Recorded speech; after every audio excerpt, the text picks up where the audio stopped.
El menú del día en M24. El plato principal. La entrevista. El 30 de junio el gobierno ingresó al Parlamento la rendición de cuentas y el balance de ejecución presupuestal. Se trata de un proyecto de más de 300 artículos por el que se aprueba la rendición de cuentas y balance de ejecución presupuestal correspondiente al ejercicio 2020. Para dialogar sobre este proyecto que está siendo estudiado en el Parlamento y entender de qué se trata y cómo nos afecta, estamos en comunicación con la diputada Frente Amplista del Movimiento de Participación Popular, Betiana Díaz Rey. ¿Qué tal, Díaz? Hola, buenas tardes, ¿cómo andan? ¿Cómo estás? Bueno, muy bien aquí con mucha tarea porque esto del ingreso de la rendición de cuentas además coincidió con el final de la campaña pro referéndum, así que con bastante agenda en estos días. Me imagino, recolectando firmas y aparte estudiando el proyecto en el Parlamento. Exactamente, así que haciendo de todo un poco. Diputada, como para comenzar, ¿qué es una rendición de cuentas y cómo afecta a la ciudadanía? Bueno, la rendición de cuentas justamente es la explicación de lo que hace el gobierno con la plata de los uruguayos y de las uruguayas en la gestión del Estado, ¿verdad? Frente a la gestión del Estado.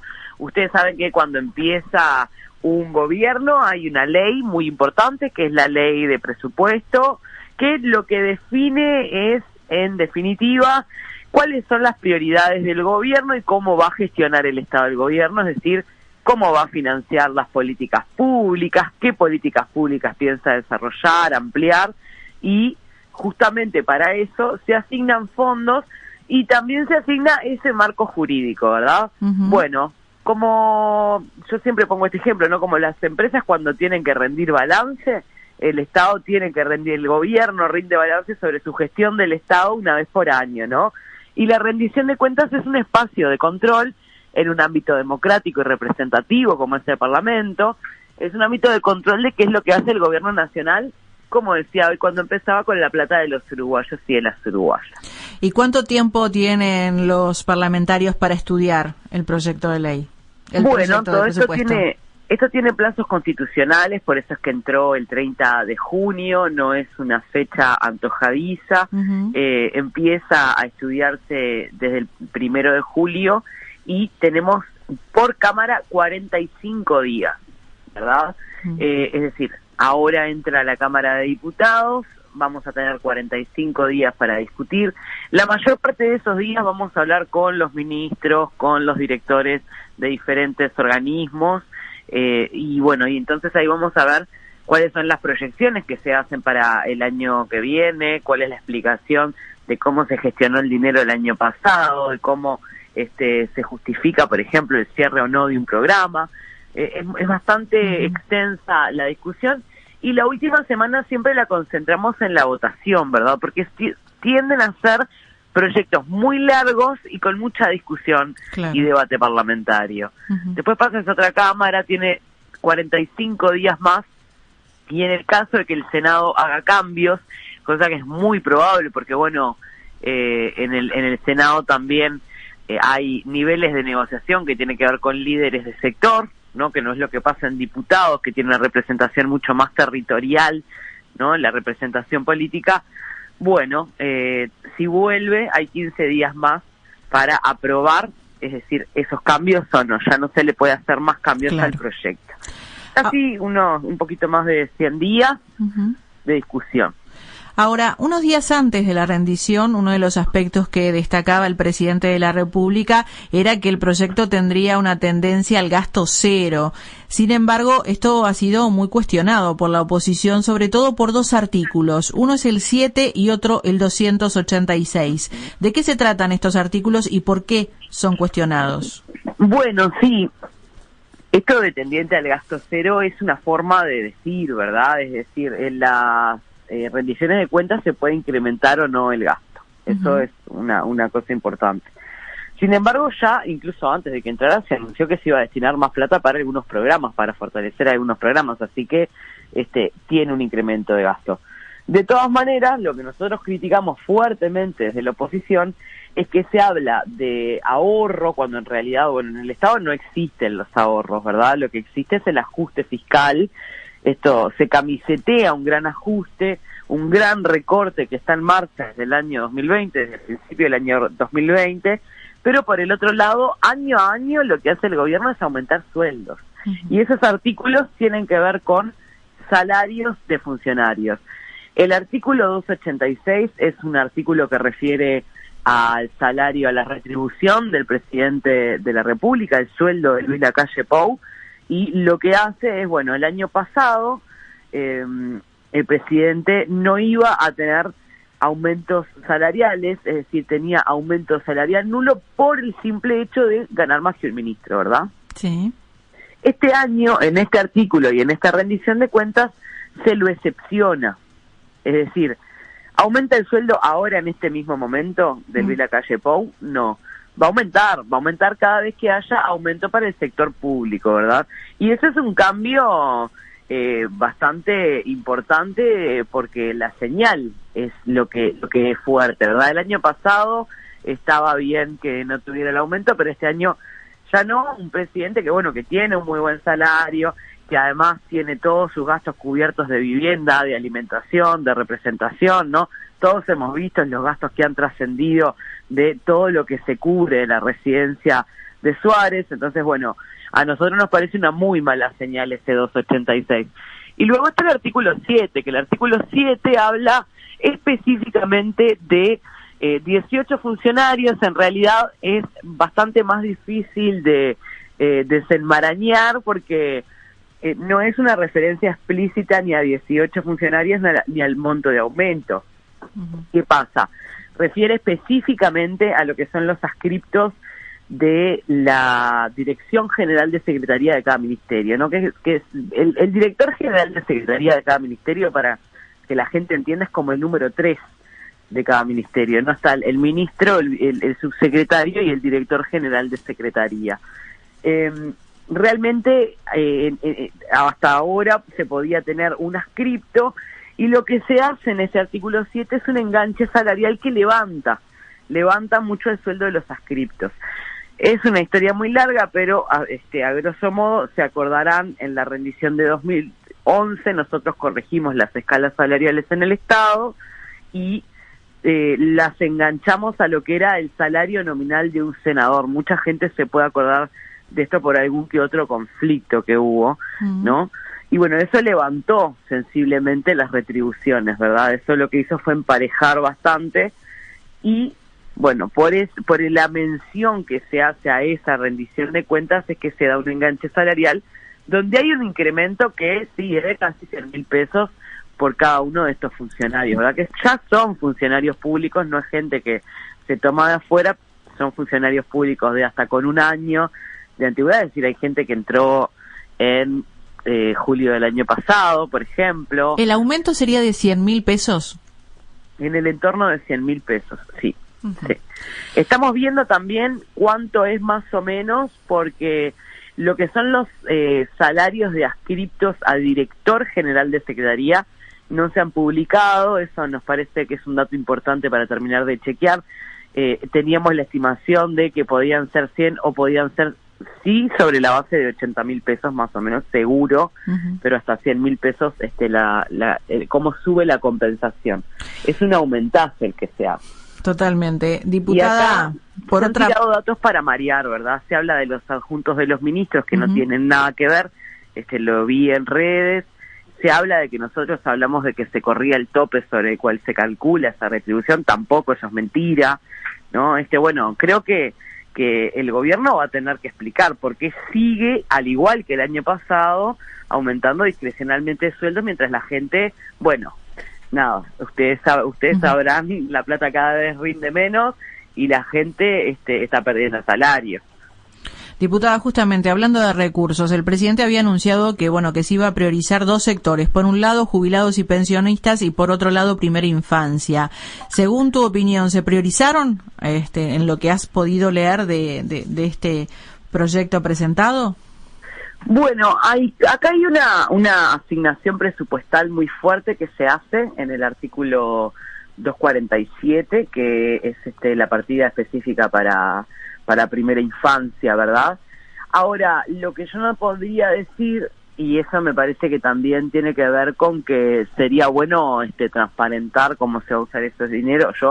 Si me dicen hay que fortalecer la atención integral a la primera infancia, y a priori estoy de acuerdo, siempre.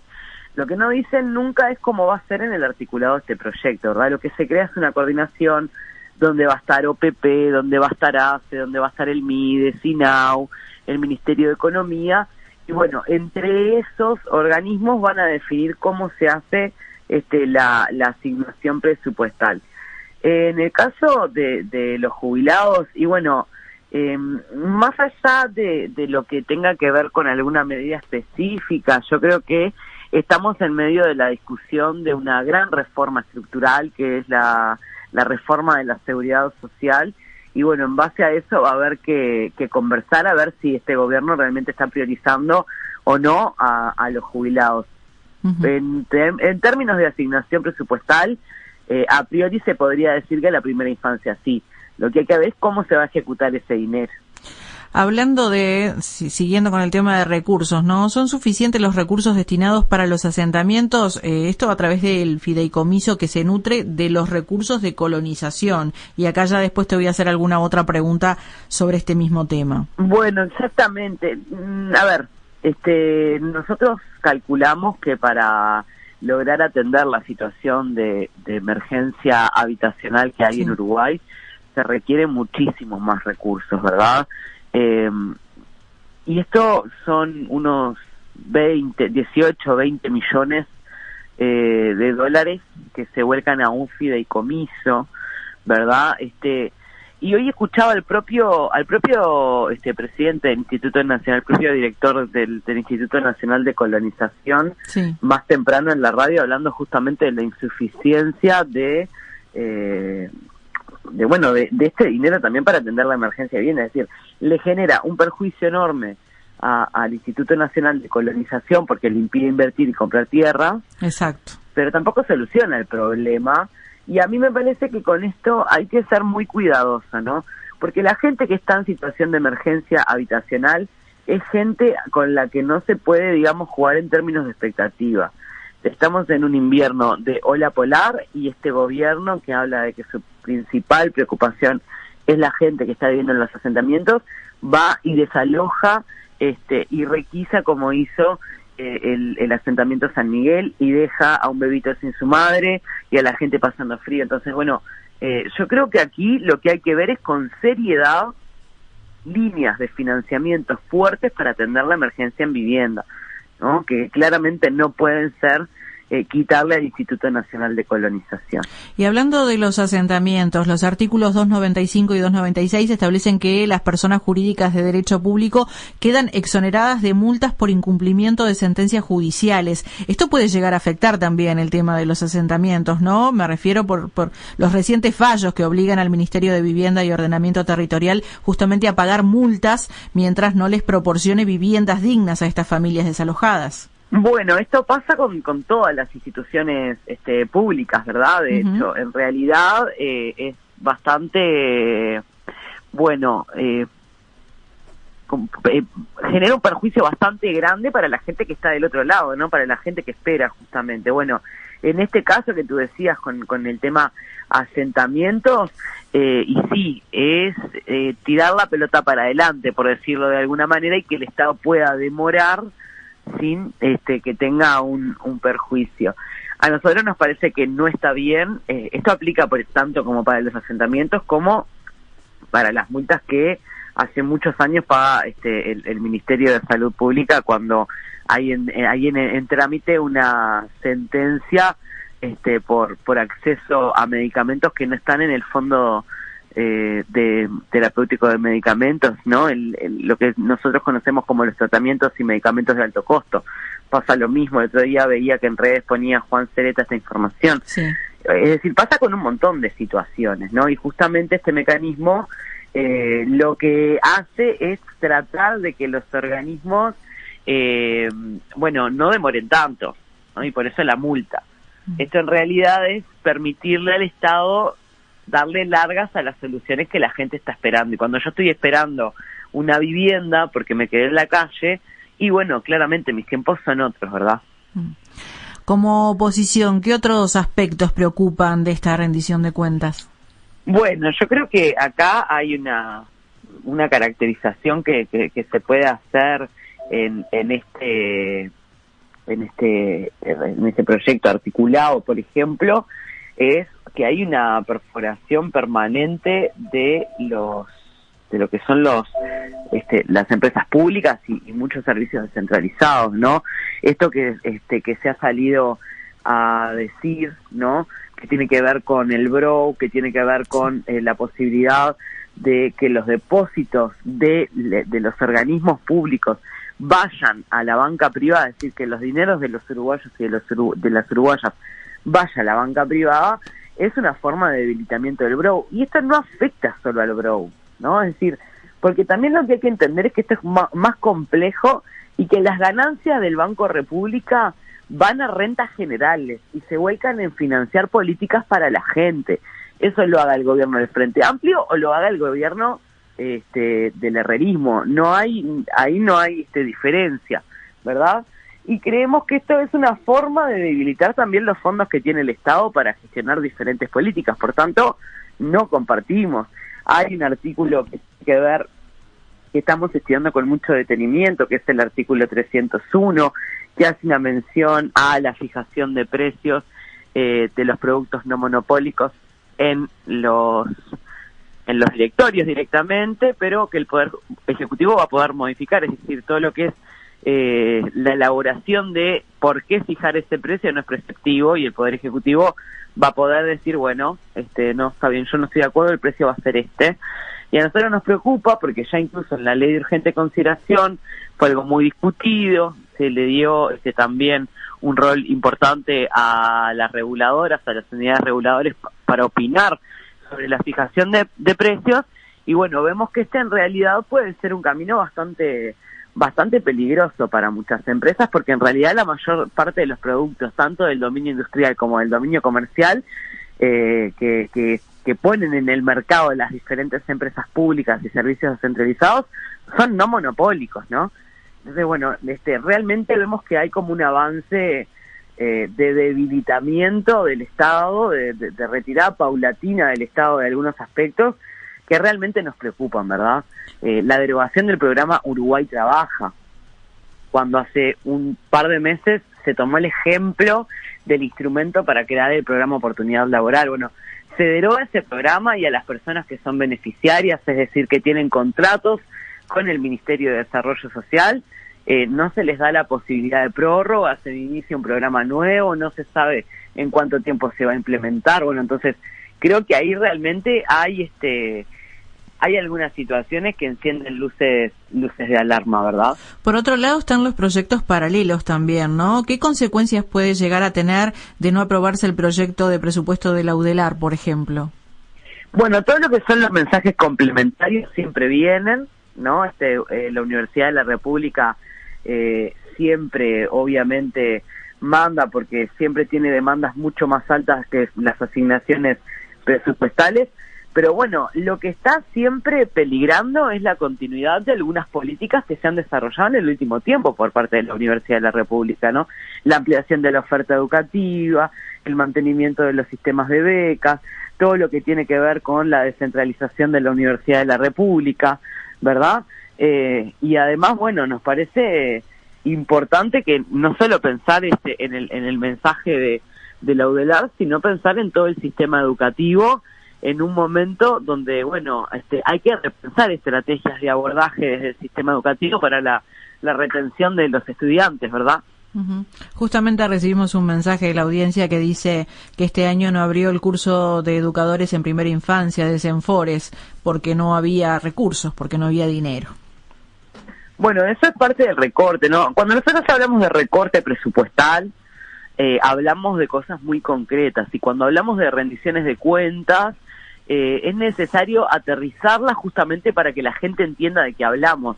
¿De qué hablamos cuando hablamos del financiamiento de políticas públicas, de políticas educativas? Bueno, hablamos de eso también.